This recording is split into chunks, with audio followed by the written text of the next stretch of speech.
দর্শক, রাঙামাটি কাপ্তাই হ্রদের সব ধরনের নৌ চলাচল বন্ধ রয়েছে। বিষয় জানাতে সরাসরি যোগ দিচ্ছেন সহকর্মী ইয়াসিন রানা সোহেল।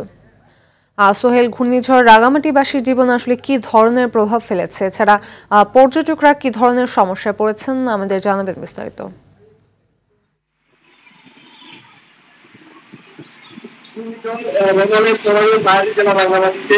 গতকাল রাত থেকে থেমে থেমে বৃষ্টি হচ্ছে। আজকে সকাল থেকেও সারাদিন থেমে থেমে বৃষ্টি হচ্ছে, মাঝে মাঝে দমকা হাওয়া বয়ে যাচ্ছে।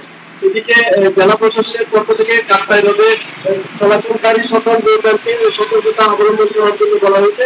তাদেরকে জানানো হয়েছে কোনো ধরনের তারা যেন অবস্থান করে। এছাড়াও পর্যটকদের বহনকারী যে সমস্ত টুরিস্ট বোটগুলো রয়েছে তারাও আসলে খুব বেশি কাপ্তাই হ্রদে নামছে না বলা চলে। কাপ্তাই হ্রদে নৌযান চলাচলের ক্ষেত্রে সতর্কতা অবলম্বন করার জন্য প্রশাসনের পক্ষ থেকে জোরভাবে তাগিদ দেওয়া হয়েছে।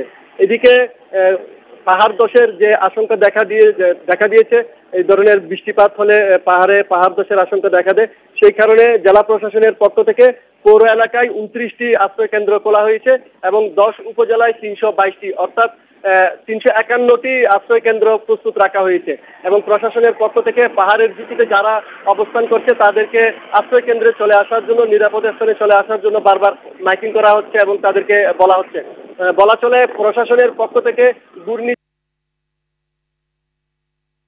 রোধ করার জন্য সকল ধরনের প্রস্তুতি নেওয়া হয়েছে। ধন্যবাদ।